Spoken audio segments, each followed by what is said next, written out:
Hello everybody, welcome to this video in which we're going to look at a persuasive essay as a whole, like it's an overview of what a persuasive essay looks like.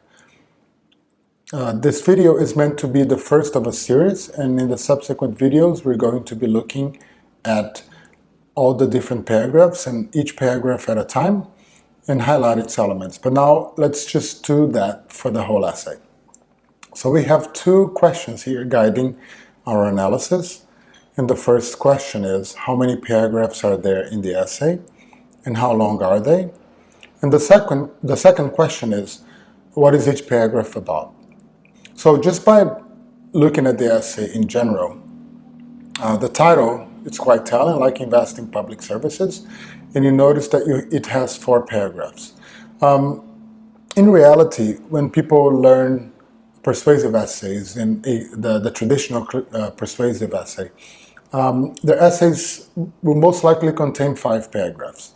The reason why we decided to include 4 here is, first of all, we don't want the videos to be unnecessarily long, because if you can write a 4-paragraph essay, you can also write a 5-paragraph essay. And we're going to look at how to do that as we analyze the introduction and the body paragraphs. The second thing is that a lot of the students and learners who are interested in these videos, they're interested not only in learning how to write a persuasive essay, but in preparing to write this type of essay for exams like the TOEFL or IELTS, which have timed essays.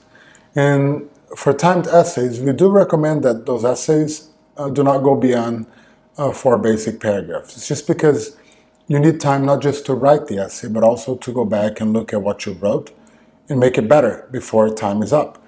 So for these type of exams, a 4-paragraph essay would be ideal. So we're going to teach you how to write a 4-paragraph persuasive essay, and then if you decide to add a paragraph to the essay, we'll tell you how to do that. And we notice that each paragraph is around maybe 4 to 6 or 7 sentences long, right? Nothing too long, but not extremely short. Some essays contain maybe 2 or 3 sentences per paragraph. Well, that's a little too short, right? You need to develop an idea. You need to make sure that it's well developed for the reader also. So basically, that's what we have. So I'm going to let you read the essay. Pause the video if you need to. And when you've read the essay, let's go back so that we can understand what each paragraph is about. Okay, so welcome back. And now we have the second question guiding our analysis. What is each paragraph about?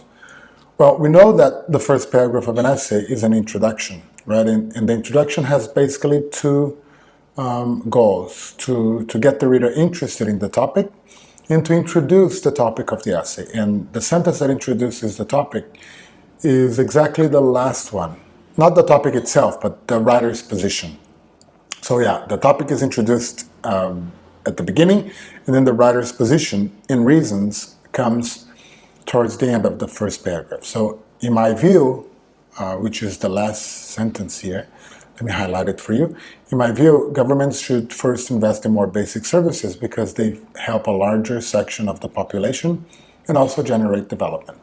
So this is the paragraph that introduces the topic again and introduces the writer's position.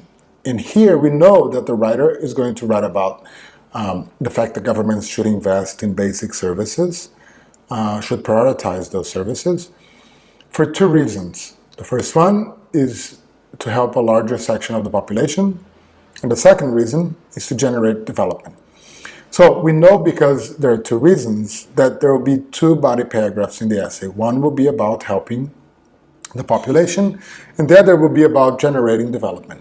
If you were to write a 5-paragraph essay, you would have a 3rd reason here, added to the thesis statement, that would later become a 3rd body paragraph, or a 4th paragraph in the essay. And then the essay would have 5, because there would still be a conclusion after that.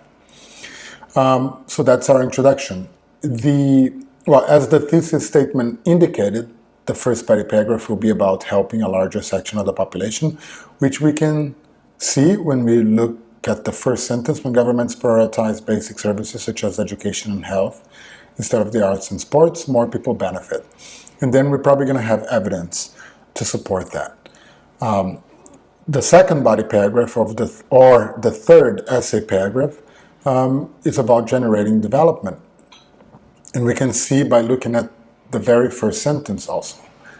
Investment in basic public services also helps a country develop economically and technologically.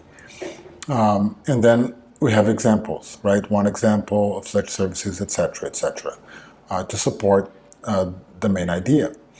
And conclusions are meant to restate the main points of the essay and the position, right? And also offer an ending, a closing to the essay by offering a thought or a prediction or a reflection or some type of sort of like a bookend to the essay itself.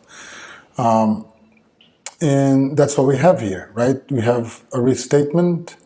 We're going to look at this quickly, and then the writer is offering a thought here. This means that, right? So, or offering an interpretation of the argument itself.